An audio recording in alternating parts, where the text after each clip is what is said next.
Assalamualaikum warahmatullahi wabarakatuh. Selamat siang semuanya. Semoga kita dalam keadaan sehat walafiat.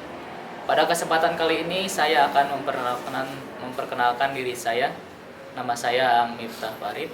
Saya mahasiswa PPG dalam jabatan 2020 dari Universitas Negeri Makassar. Saya berasal dari instansi SMK MPP Arts Internasional yang beralamat di Jalan Sekolah Internasional nomor 1 sampai dengan 4, Kelurahan Cicahem, Kecamatan Kiara Condong, Kota Bandung, Provinsi Jawa Barat. Dan ini merupakan kartu peserta saya untuk kegiatan UKIN, sekaligus untuk pelaksanaan UP nantinya. Sekian perkenalan dari saya. Assalamualaikum warahmatullahi wabarakatuh.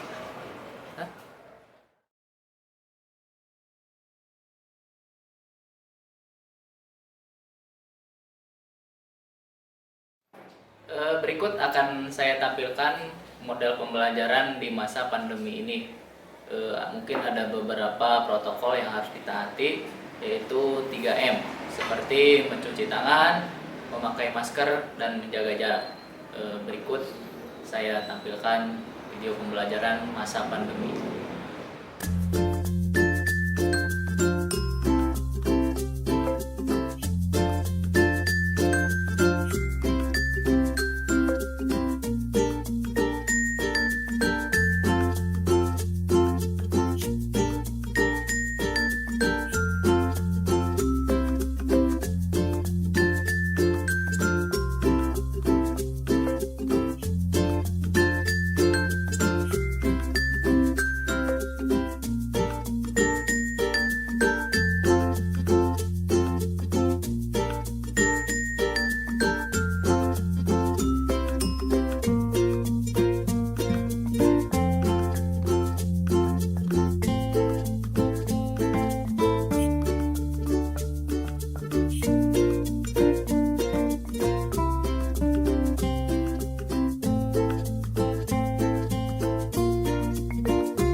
Assalamualaikum warahmatullahi wabarakatuh.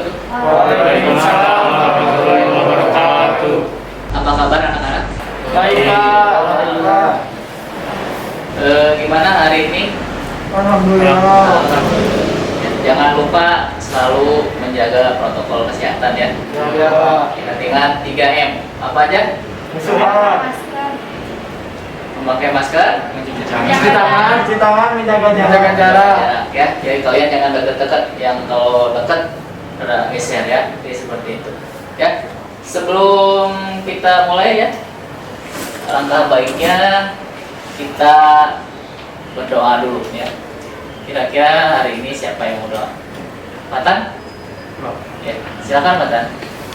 Sebelum memulai pelajaran, mari kita berdoa terlebih dahulu. Berdoa mulai.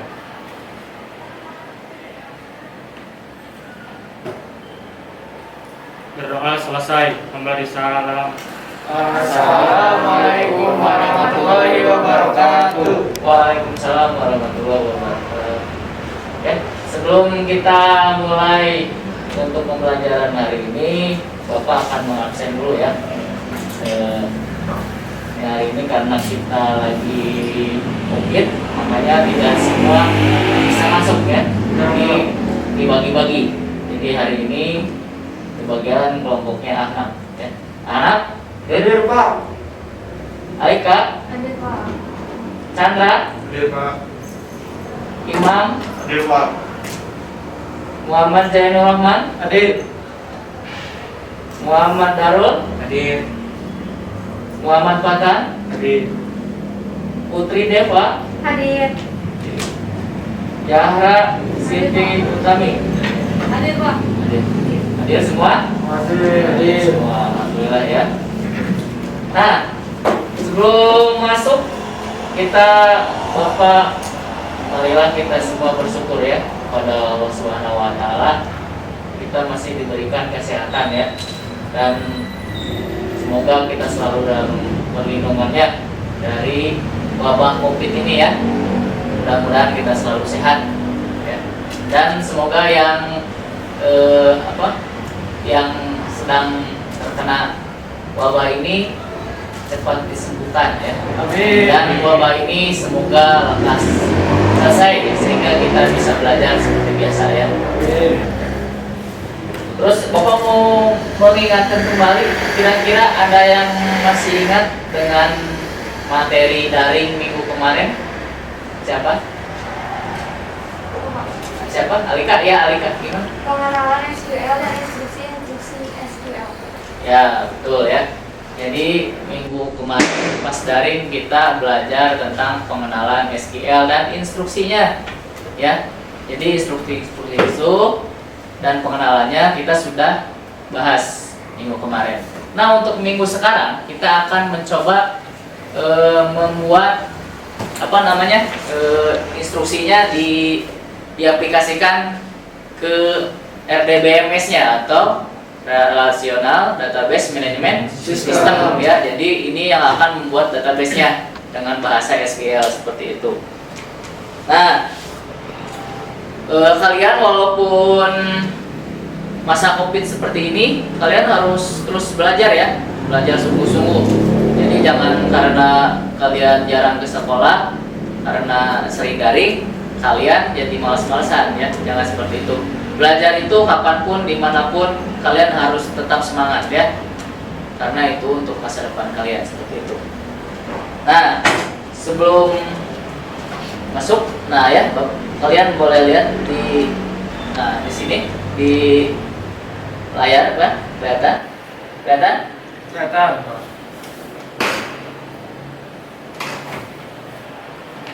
Nah ya, kita akan belajar basis data ya. Seperti ini. Next.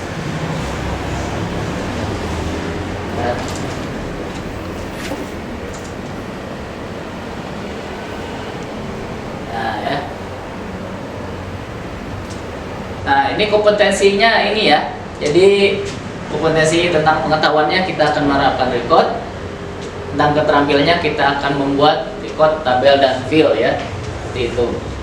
Nah, di sini adapun indikator pencapaian kompetensinya ya, menjelaskan tentang field, record, tabel dan basis data, terus menganalisis tentang field. Nah, kita akan merancang struktur basis data dan membuat basis data yang terdiri dari beberapa tabel. Nah, seperti itu.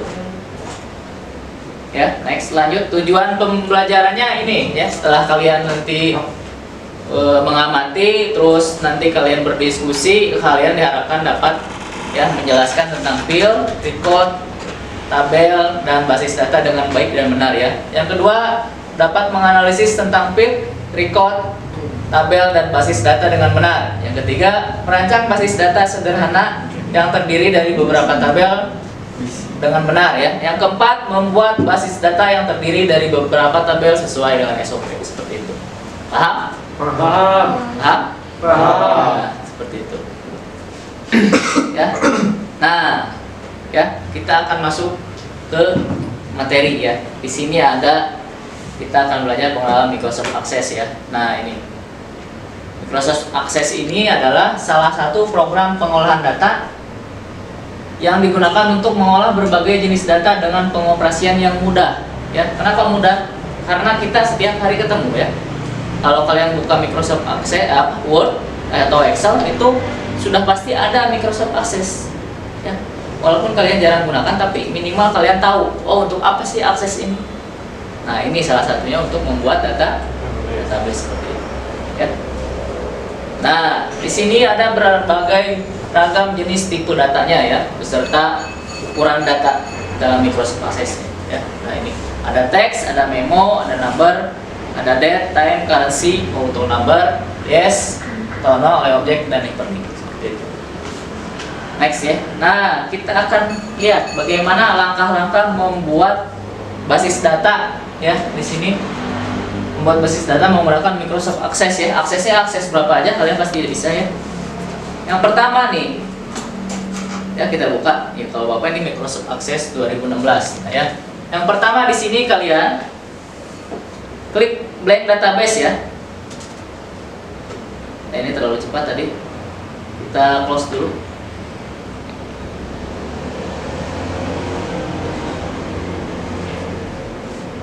Nah yang pertama kalian klik di sini, klik blank database ya. Nah seperti itu. Jadi untuk selanjutnya kita lihat aja langsung ke, ada di sini kalian buka di LMS ya, di materi pertemuan 15. Nah di sini, nah kalian bisa lihat langsung di video tutorialnya ya. Kita play. Nah kalian perhatikan ya. Ini adalah anak-anak yang kuliah di Jawa Timur saja. Nah, seperti itu. Kemudian misalnya kita ingin Jawa Timur sama Jawa Barat deh gitu. Nah, kita bisa menambahkan di sini Jawa Timur or Jawa Barat.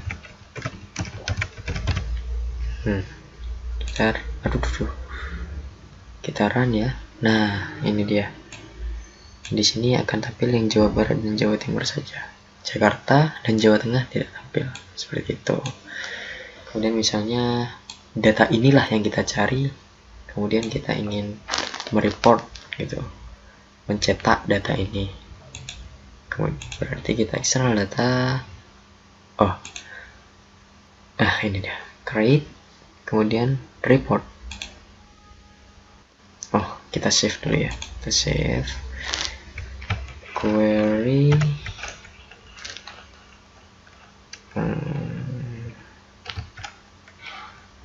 siswa Jateng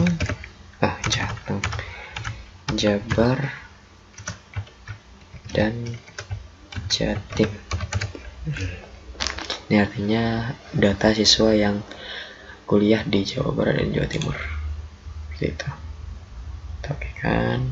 Nah, maka inilah desain view-nya.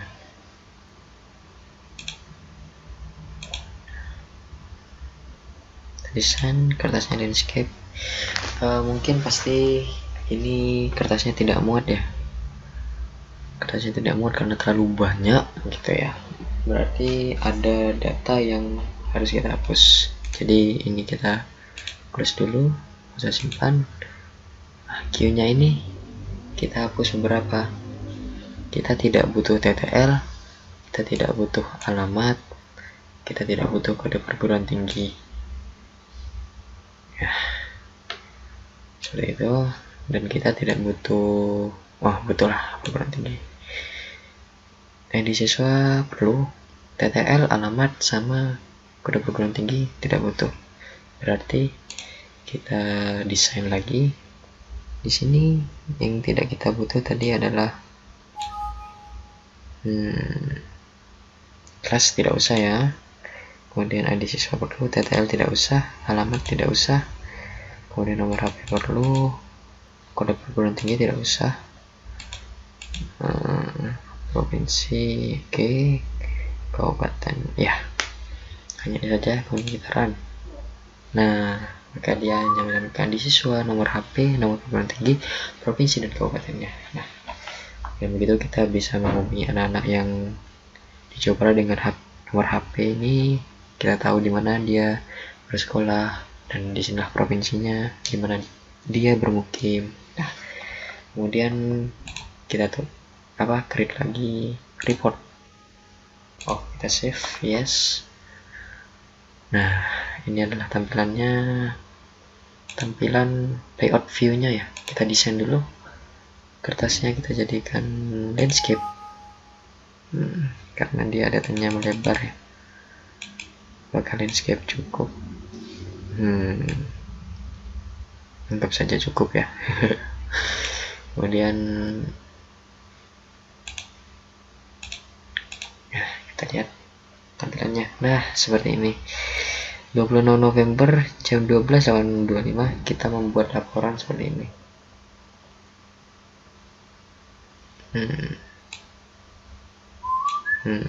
Laporannya. Kemudian kita juga bisa menampilkan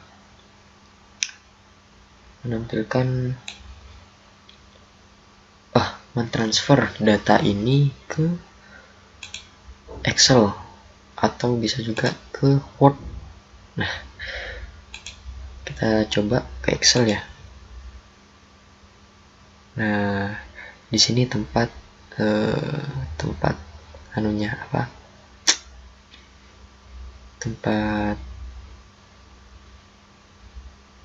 tersimpannya, atau jangan query-nya tapi ininya deh, ininya kita transfer ya. Kemudian ada di C user dokumen key siswa Jabar dan Jatim XLSX. Kita bisa menyimpan file di tempat lain di sini, tapi untuk membersihkan waktu langsung saja ya. Saat ini sama kayak yang di awal tadi, yang cara menyimpan database. Oke. Kemudian kita cari di dokumen.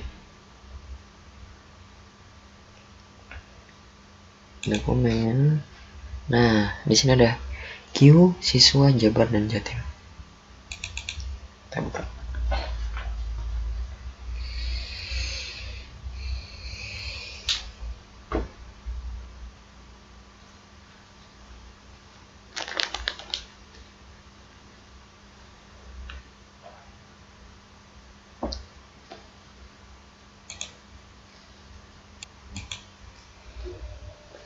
Ya, sudah terbuka ya. Nah, di sini karena Excel sudah terbuka ya tadi ya mungkin.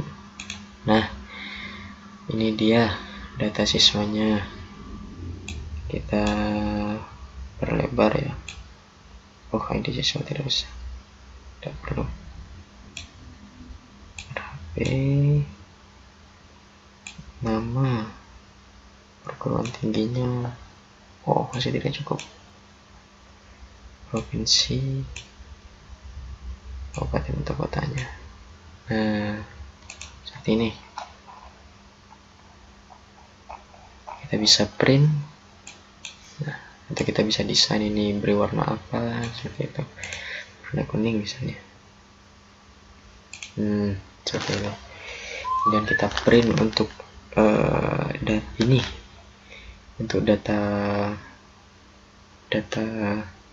kertasnya seperti itu. Atau kita juga bisa ngeprint langsung dari sini ya, dari query-nya. Kita bisa print di sini juga. Mungkin saya cukupkan di sini ya. Membuat database di Microsoft Access 2016.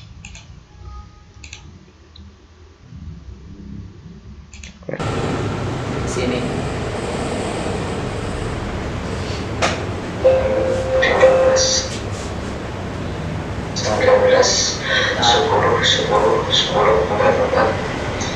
Ini menjelaskan tentang cara menggunakan Microsoft Access, atau lebih tepatnya Jadi kalian bisa lihat di sini pada Microsoft Access.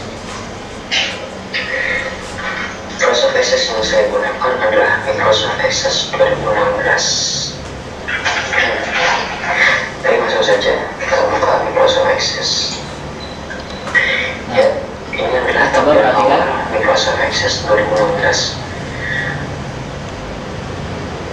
Kalau Microsoft Access 2007 mungkin tampilannya lebih lain. Ini 2016, kemudian 2016 seperti ini. Kemudian kita klik new database, kemudian kita diminta untuk menamakan file yang kita ingin produksi. Kemudian kita kasih nama saja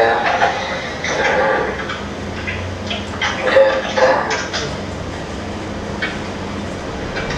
siswa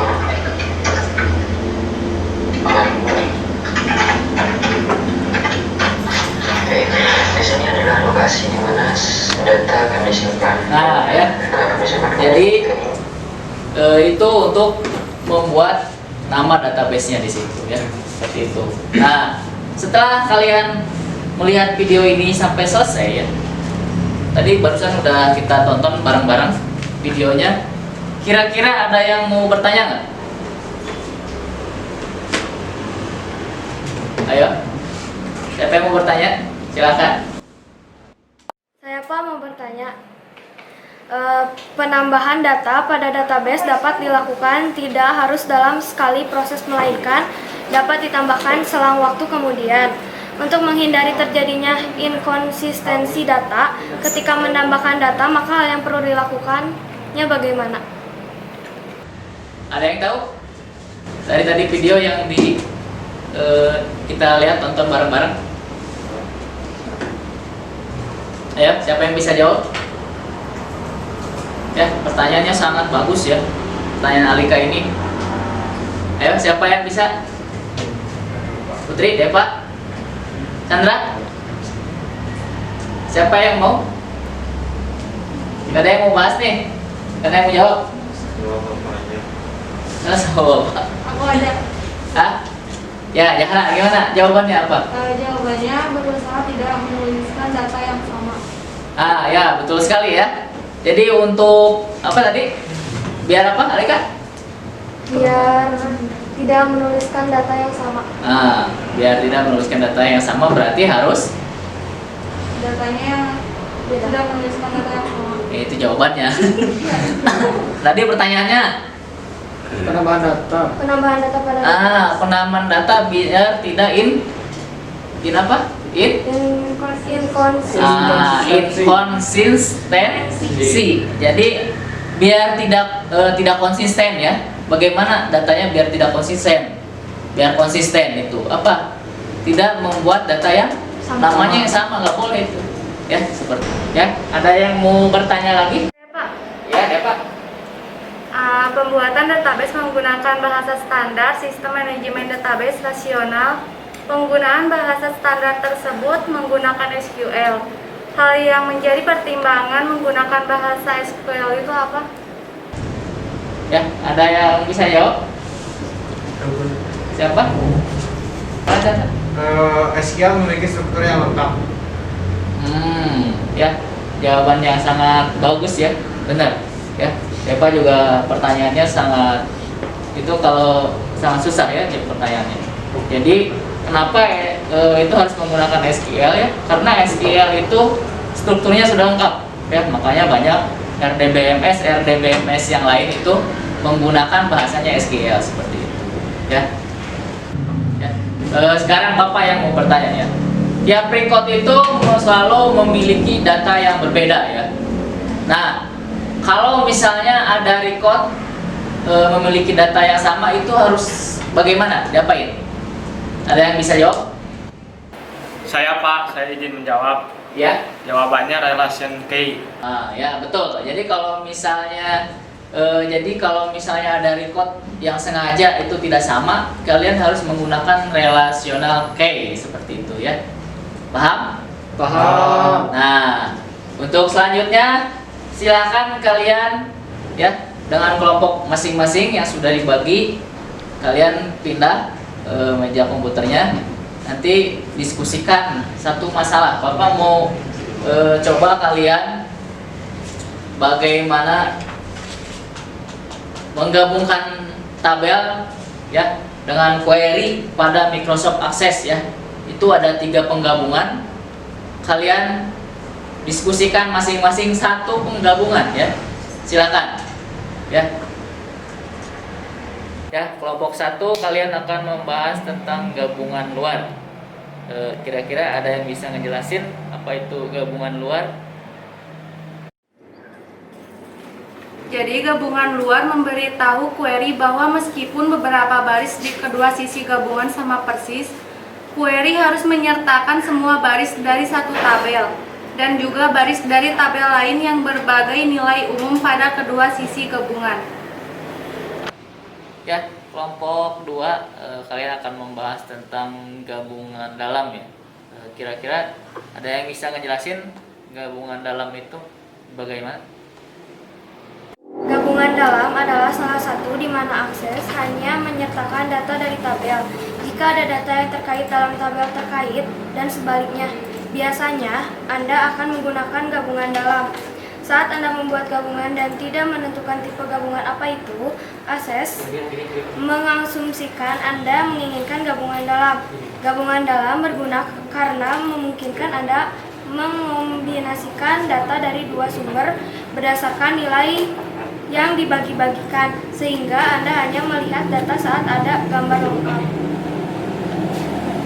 Kelompok 3 ini kalian akan membahas tentang gabungan silang.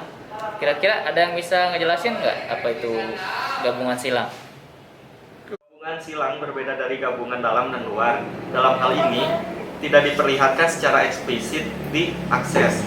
Dalam gabungan silang, setiap baris dari satu tabel dikombinasikan dengan setiap baris tabel lain, menghasilkan apa yang disebut produk sampingan atau produk kartesian.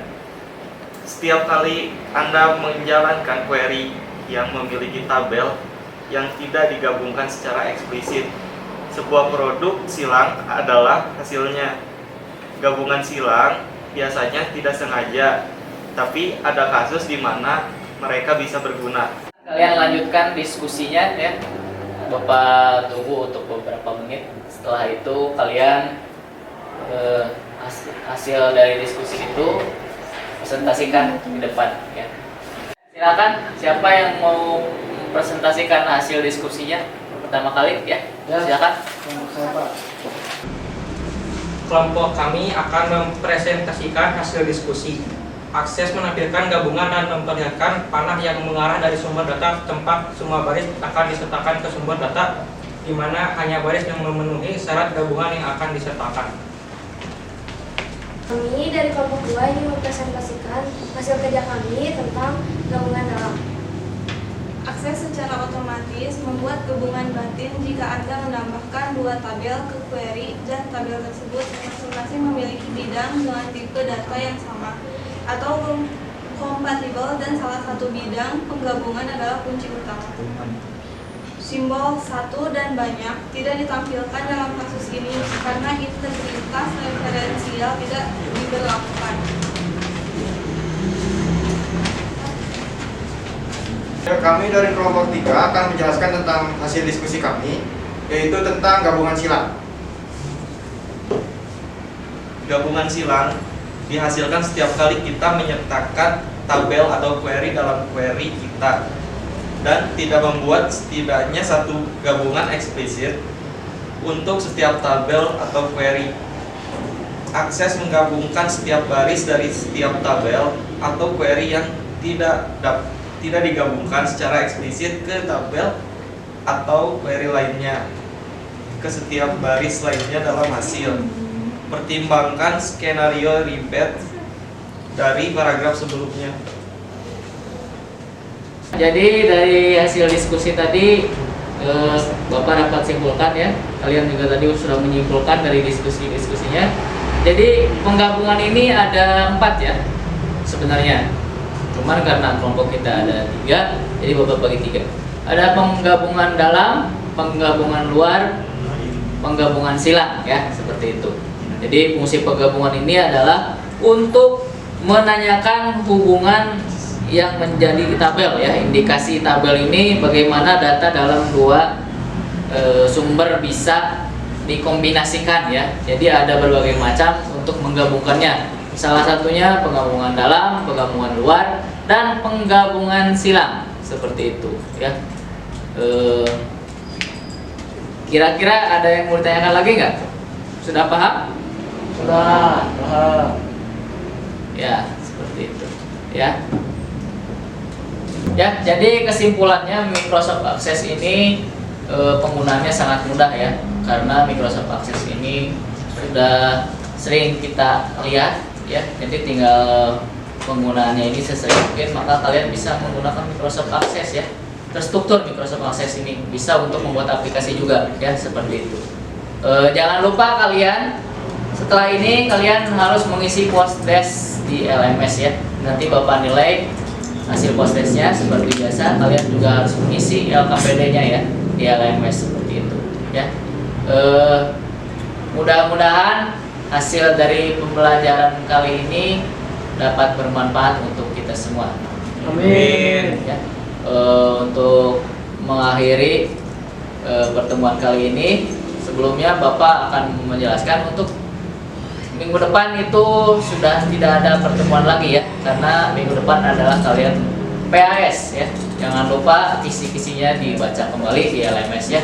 Persiapkan semuanya ya untuk mengikuti ujian seperti itu ya. Untuk menutup pertemuan terakhir ini, langkah baiknya kita berdoa bersama ya. Kita akan berdoa. Siapa yang akan memimpin doa? Jain. Hah? Siapa? Sama. Nah, doa akan ditutup oleh Muhammad Zainur Rahman ya. Silakan Muhammad Zainur Rahman tutup pertemuan kali ini dengan membaca doa. Baik, sebelum mengakhiri pembelajaran hari ini, alangkah baiknya kita baca doa menurut agama dan kepercayaan masing-masing. Baca doa dimulai. Baca doa selesai. Beri salam. Assalamualaikum warahmatullahi wabarakatuh. Waalaikumsalam warahmatullahi wabarakatuh ya. Sehat semua selalu, jaga kesehatan ya. Semoga kalian dalam keadaan sehat walafiat. Amin.